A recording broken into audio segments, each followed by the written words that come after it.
सभी मित्रों को प्रेम भरी राधे राधे। आप क्या प्रेमानंद जी महाराज को सुनते हैं? क्या आपने आचार्य रजनीश ओशो को सुना है? प्रेमानंद जी महाराज को सुनना गौर से।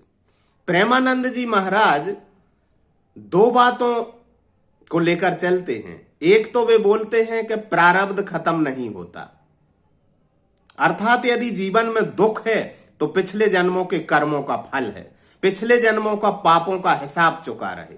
एग्जाम्पल भी देते हैं, कभी रामकृष्ण परमहंस को कैंसर था, महापुरुषों का एग्जाम देते हैं कि उनने भी दुख भोगा। अब विज्ञान का योग है, खुद का भी उदाहरण देते हैं कि मेरी दोनों किडनियां खराब हैं, ये मेरा प्रारब्ध है। फिर उस प्रारब्ध से विज्ञान लड़ रहा है। राधा रानी नहीं कुछ कर सकती प्रारब्ध में, वे स्वयं बोलते हैं कि नाम जप करो। दूसरा वो बोलते नाम जप करो। कोई कुछ भी बोलता है तो नाम जप करो। हर रोग की एक ही दवा है, नाम जप करो। और प्रारब्ध यानी कर्मों का फल, घुमा फिरा कर कहें तो प्रेमानंद जी एक प्रकार से भाग्यवादी हैं। प्रेमानंद जी महाराज भाग्यवादी हैं, पुरुषार्थी नहीं है, भाग्यवादी हैं।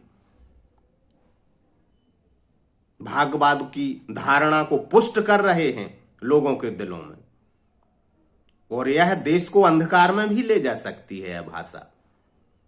ओशो ने कहा था कि भारत की गरीबी का और गुलामी का मूल कारण है भाग्यवाद की धारणा, और भाग्यवाद की धारणा लोगों के मनों में प्रवेश करा रहे हैं प्रेमानंद जी महाराज।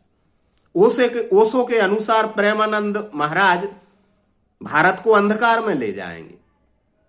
भाग्यवाद की आप खुद सुन लेना उनको, हर बार कहते कर्मों के फल नहीं काटे जा सकते, भाग्य वो बदला नहीं जा सकता, प्रारब्ध है भोगना पड़ेगा, गरीबी है पिछले जन्मों के पापों का कारण है। जबकि गरीबी दूर होती है पुरुषार्थ से। भाग्य से क्या है? भाग्य के भरोसे बैठे रहने वाले तो मूर्ख हैं। लेकिन फिर नाम जप भी भाग्य से होता होगा, ये भी मान लेंगे लोग। लोगों को कहते सुना है कि मैं वृंदावन नहीं जा पाया, भाग्य में नहीं था, जब वो बुलाएंगे कृष्ण भगवान तब जाएंगे।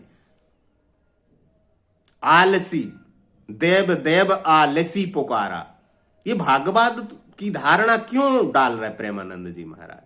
ओशो ने कहा था कि भारत की गुलामी का और भारत की गरीबी का 100% कारण है तुम्हारे तथा कथित अवतारवाद और भाग्यवाद।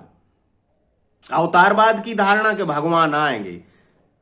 अब अंग्रेजों को जब अंग्रेजों ने राज किया, मुसलमानों ने भारत पर राज किया, तो युवाओं के मन में तो बैठा हुआ था कि यदा यदा ही धर्मस्य ग्लानिर्भवति भारत, जब अधर्म ज्यादा बढ़ जाएगा तो भगवान आके मिटा देंगे, दुष्टों का संहार कर देंगे। विनाशाय च दुष्कृताम, ये धारणा बैठ गई होगी तो लड़ना क्या है? भगवान आके सब लड़ लेंगे, भगवान आके लड़ लेंगे ना। संभवामी योगे योगे, वे तो योग योग में आते रहते हैं। ये भाग्यवाद की धारणा है, और वो प्रेमानंद जी भी वही कार्य कर रहे हैं, भाग्यवादी बना रहे हैं, युवाओं को अंधकार की ओर ले जा रहे। मेरे अनुसार नहीं, ओशो के अनुसार। ओशो ने कहा था कि भाग्यवाद और अवतारवाद के कारण भारत देश गुलाम हुआ था, और उसी अवतारवाद और भाग्यवाद के कारण भारत गरीब भी है। नहीं तो इतने बड़े मुल्क को कोई हरा नहीं सकता था, कोई भी देश गुलाम बना नहीं सकता था। छोटी सी कौम ने गुलाम बना दिया, जिनका इतिहास 300-400 साल पुराना है। भारत तो हजारों हजारों वर्ष पुराना है। वेदों को कहते हैं, दयानंद सरस्वती तो कहते थे कि वेद 90,000 वर्ष पुराने हैं। तो इतनी बड़ी पुरानी परंपरा इस देश की रही, वो दो कोणी के लोग आकर गुलाम बना गए। ये भाग्यवाद की धारणा के कारण, अवतारवाद की धारणा के कारण कि भगवान आके निपट लेंगे, को नृप होए हमें का हानि। लेकिन पुरुषार्थ ही सब कुछ है। रविन्द्रनाथ टैगोर ने तो कहा है कि जनगण मन अधिनायक जय हे भारत भाग्य विधाता। तो भाग्य विधाता की धारणा नहीं डाल रहे प्रेमानंद जी महाराज, तो भाग्यवाद की धारणा डाल रहे। सबके मन में बैठ जाता है कि सही बोल रहे गुरुजी, देखो रामकृष्ण गला ठीक नहीं कर पाए थे गुरुजी। अरे पुरुषार्थ से जिंदा है प्रेमानंद जी महाराज, विज्ञान की कृपा से जिंदा है। जिसने डायलिसिस मशीनें बनाई हैं उसका पुरुषार्थ रहा होगा। वो भी ऐसा बैठा रहता कि भगवान आएंगे। भाग्यवादी नहीं बनना है। ओशो के अनुसार बता रहा हूं, ओशो होते तो कैसी फजीहत करते प्रेमानंद जी महाराज की।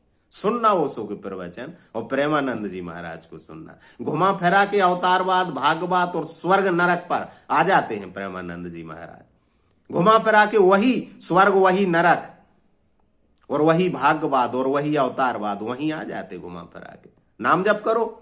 राधे राधे।